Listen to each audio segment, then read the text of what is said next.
Hi, I'm Maretha Ilves. I'm currently working as a head of post-production and senior editor at 8 Engines, and I'm also an actor.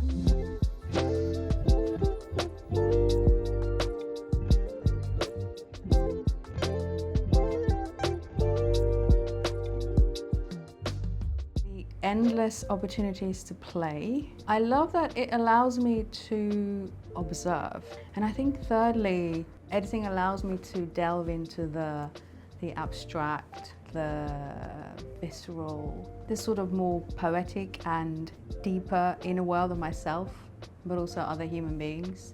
It gives you an insight into human nature that's quite surprising. I also enjoy it as a tool that helped me find some sort of emotional resolution sometimes. But I think that's always more possible when I'm working on something that I'm wholly creating myself rather than it being a client work. And I think that last point is what keeps me most passionate about it. So I find that I have shot some footage and I sometimes, without the need of it being client work, I go, oh, what can I do with that footage? I sit down and go, oh, what can I do with that?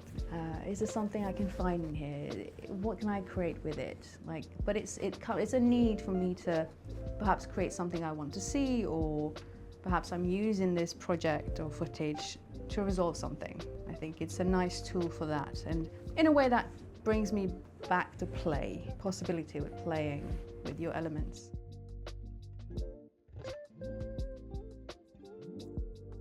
Besides being a creative medium, editing can also be very technical and can sometimes involve thousands of mechanical steps. So for example, when you see or hear the video, it consists of hundreds of little elements that have been cut, moved, lengthened, shortened, or animated in different ways.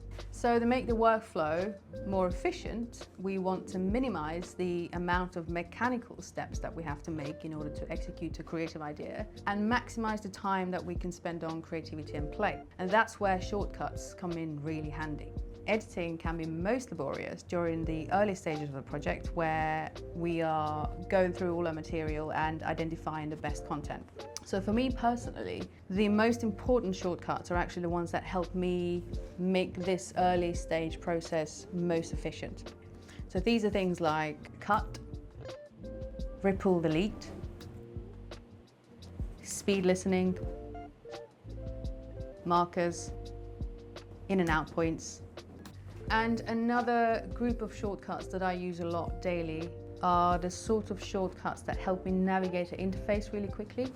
So for example, zooming in and out of your timeline, or finding a specific point on your timeline, or viewing your timeline in full screen, and then coming out of it again. So all of these kind of shortcuts help us minimize the time we have to use the mouse. Is usually to do with when we get stuck. So it's learning how to unstuck yourself.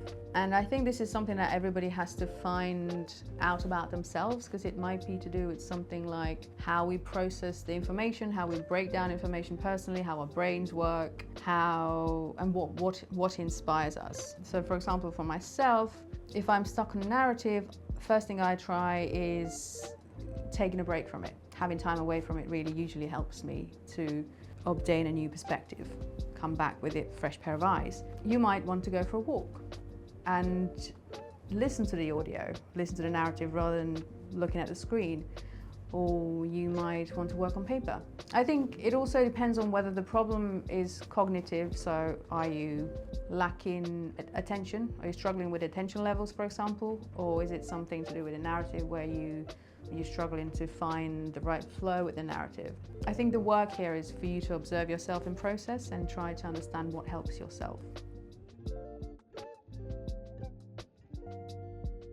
Try your hand at different types of edits, so different lengths, different styles, different paces, whether it's music video, short film, short promos, adverts, longer documentaries. All of those variations give you something new. Secondly, I'd say learn to stay organized.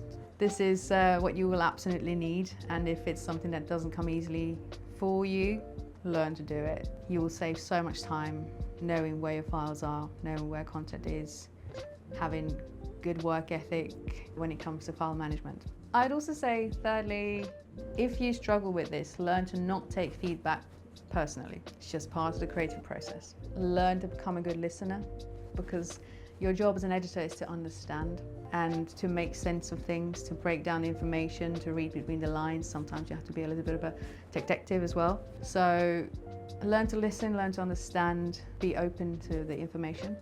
And thirdly, just stay open to play as well. We have to start with a plan, we have to start with a structure, but in the process of working through the project and being creative, you'll find something else.